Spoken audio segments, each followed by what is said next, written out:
This is the LED we have over here. This is the push button we have over here, and behind is the STM32 Nucleo H753zi board. You can use any other Nucleo 144 pin package board. They all have the same pin out for such projects. Okay, once I press the button, the LED turns on, else it's off. See, I press the button, LED turns off, else it's off. On, off, on, off. See, these are the external components connected to this board. So let me show you how they are connected. So in the presentation here, you can see that we have connected the button to the pin number 11 and LED to the pin number 12. Now, if you go to the programming, you will see that we use a GUI to declare the state of the pins. We declared pin number 12, that is the LED pin, as a GPIO output and PC11 as a GPIO input. Now go to the coding side. On the coding side, you can see that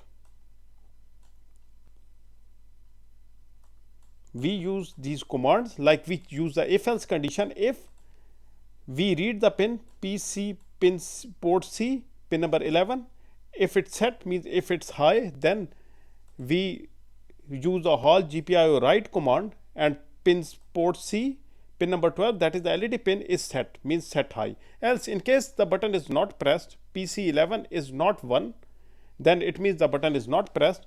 Then we use this command GPIO write, GPIO port C, pin 12. Instead of set, we are using reset. So that is what we are doing here. One more thing to be noted is that we are not using internal pull-ups. We have connected our button in such a way that whenever it is pressed, a 1 will be sent, because this 10K resistor is at the grounding end. So that's why we are getting this result over here. So I press the button, the LED turns on, else it's off. See?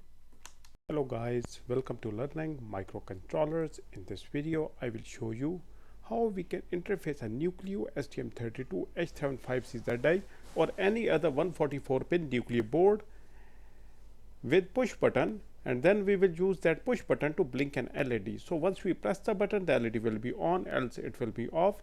But the thing will be that these LED and push button will be external. We will not be using the onboard one. So all the STM32 144 pin boards having in the Nucleo series have exactly the same pin out. Like you can go with any, like STM32F7464333, whichever is available, or STM32H7554345. There are various other Nucleo 144 pin boards. They have exactly the same pin out and configurations. So you can go any that is available. So guys, this is the same board from the bottom side. Let's do the connection. So this is, first we connect the LED. This is our 5mm crystal type LED having two pins, one longer, one shorter. The shorter is always the ground, the longer is always the power. Now to interface this, we connect ground pin directly with the ground. So there are various ground wires. You can see ground pins. So I am using this one. You can use any other ground pin as well. For the power side, that is the power pin of the LED, you need a resistor. This resistor is the safety resistor. So you connect the long, this can be of any value from 100 to whatever value you prefer. The greater the value of the resistor, the dimmer the LED will be. So select accordingly. So in my case, I am using a 220 ohm resistor. So I connect the longer pin to one end of this 220 ohm resistor like this. From the other end, I connect it to this pin, that is PC12. So you can use any GPIO pin. I am using PC12 over here on the CN11, that is second on the right side if you hold it like this. So now guys, this is our push button having two pins. It's a non-polar component, so it doesn't matter either you use this pin or this. You can shuffle these two pins as well. So I name the left pin as signal, the right pin as the positive. So now to connect it, you need a 10K resistor. This resistor will define either your button will send a 1 once it's pressed, or it will send a 0 once it's pressed. So I will connect this resistor with this button in such a way that whenever the button is pressed, a 1 will be sent. So this pin over here, you can see this one is a 3.3 volt pin. I connect it to the positive of the push button like this. See, positive pin of your push button will go to the 3.3 volt pin. There are various other 3.3 volt pins available as well. So I'm only going to use this one.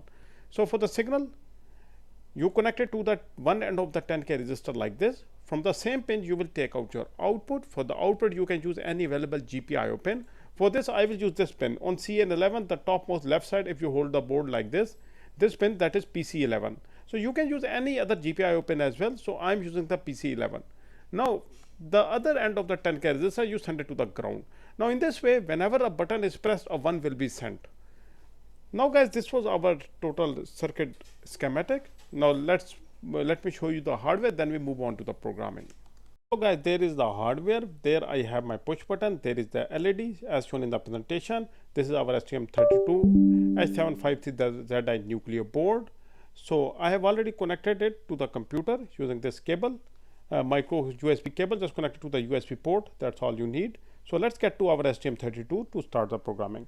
So STM32 cube ID, I'm opening it up. You have to wait. Okay, this is asking for the workspace. Now workspace is like the main folder in STM32. Like this will be the main folder. Whatever the project files you created will be the subfolder of this folder. So this is fine. I click on launch. By default, whatever it is. Okay, STM32 cube ID, it is opening up. You have to wait. Okay, remember, please go through my introductory video on how to download and install and use this software. In that I have shown you for your first run, you must be logged in. So you have to go here in this update. You have to connect to my ST. It's a free software, no money is required, but you have to be signed up. And remember to be connected to the internet if you are using it after a while, because it will update itself. So these two things you have to make sure. Okay, click on file, click on new, click on STM32 project. Wait, it is generating the project. If an update is required, it will update at this place, but I have been using it like on daily basis, so I don't have to worry about the update because it keeps on getting updated. So now you have to select the microcontroller or the board you are using. You have both the options available. See, you can either just write the name of the microcontroller directly here, or you can go with the board. The board I am using is easily available, so it will be available. Sometimes the boards are not available, so just go for the MCU. Or if you are directly using the MCU, just write the name of the MCU. Here the commercial part number is S753zi. Here you go. So there you go. This is the board I have. To verify that it is the correct board, you can go through the description it is giving. Okay, it looks like this. Okay, it says it's a 144 pin package and it integrates the ST-Link debugger. So that is exactly the one I have. Also supports Arduino shields. So that's perfect. Okay, now click on next. And now write the name. Tutorial learning microcontrollers. Here you go. I click on finish. Okay, now wait.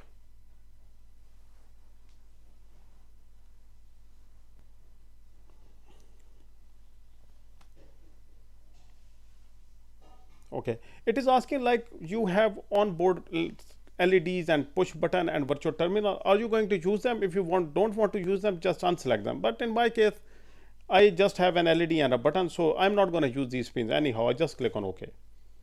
So in some project, if you want to use the LEDs connected to these components, onboard components, you are using them in your project for the external, then in that case you may unselect them. So it's up to you. Just wait for the GUI to be generated. It is working. It takes few seconds, like 15 to 20 seconds, and if an update is required, it will update it at this stage as well. So just wait. Okay, there you go. The GUI has been generated. Now, as per our presentation, see, we are using PC11 for the button, this pin, and PC12 for the LED, this pin. So PC11 must be declared as an input pin because it is holding the button, and PC12 as an output pin because it is dealing with an LED. So we do that. So here you look for PC11. There you go. This must be declared as input. Let me zoom in. So I click on PC11 pin. GPIO input, that is what I have to select. GPIO input. For the PC12, I declared it as a GPIO output because an LED is connected to this pin like this. So these are the only components I have in this project. So this is it. So now I can just generate the code. Go to project, click on generate code. This window pops up, click on yes. Wait for the code to be generated. Okay, here you go. Now the good thing is the GUI will automatically generate the code for you. Like see, it's generated automatically. So not the programming, it will not generate the programming, it will declare like pins, whatever you have selected on the GUI automatically. So you don't have to do them. So you can see that these three onboard LEDs, they have been already generated because we just clicked on yes, and then also a virtual port is generated. Okay, our LEDs are LED and button pin is also generated. You can go down to check it. See pin 11, it has automatically configured the LED for you. In case if you want to use the pull up, default pull up, you don't want to use the 10K resistor, you can also use this command as well. This allows you to just pull it up using the inbuilt function. Also with the PC12, these are the configuration that you can do here. You can play with these. But right now I have already connected the resistor, so for me it doesn't matter. So here where you have to write your code, this is your one-time loop. Go down there in the while one, you have to write your code here. Now to write my code, I don't know the syntax of the command, so I will be taking help from the AI. So just open your browser, because it's better to go to the AI, because AI generates best codes, or you can say that perfect codes for STM32Cube IDE projects. Click on ChatGPT, official ChatGPT website. Now the important things, you have to learn how to write the prompt if you want to take help from the AI. Now I write here, I have STM32H753zi Nucleo board. So I have an LED connected to pin PC12 and a push button connected to pin PC11. Push button is connected in such a way that whenever it is pressed, a 1 will be sent. Now I am using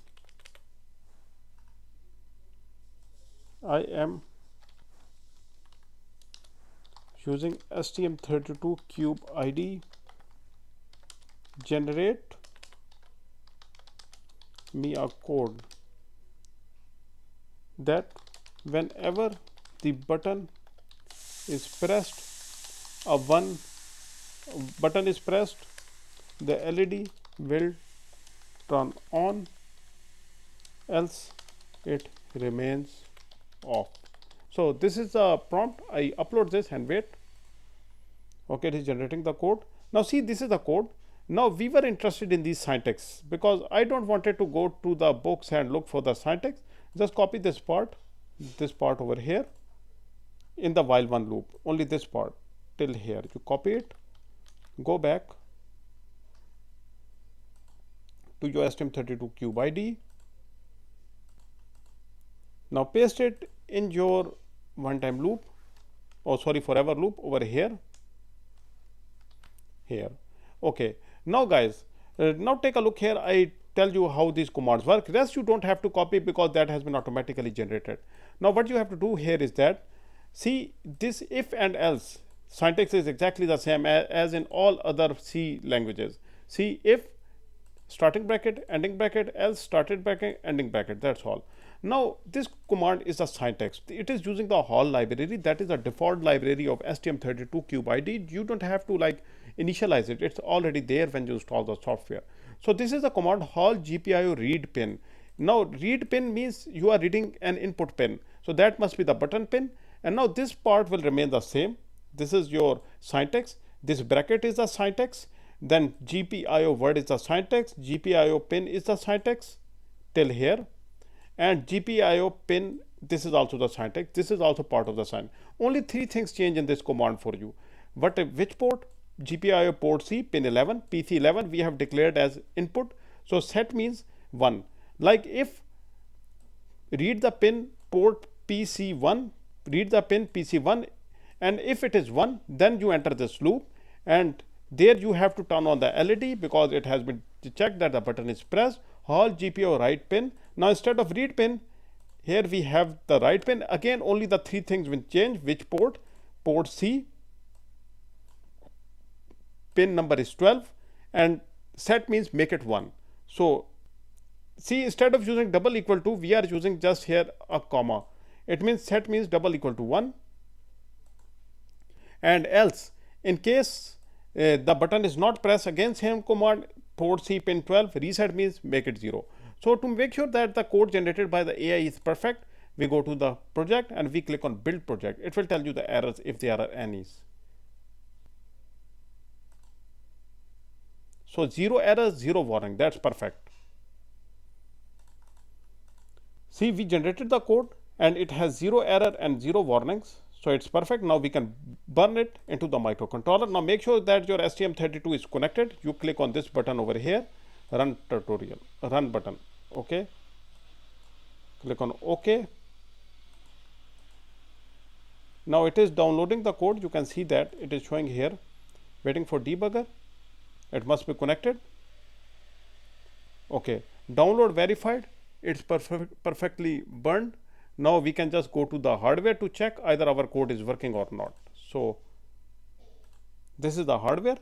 This is a push button. I press this, the LED is by default off. Okay, I press the button, the LED turns on, else it remains off. See, on, off, on, off, on, off, on, off, on, off, on, off. So our code is working perfectly fine. You can see that. As soon as I press the button, LED turns on, else it's off. See. So guys, this is it. This is for this lecture. If you guys have any questions, please do ask. So we'll see you in the next lecture. Goodbye until then.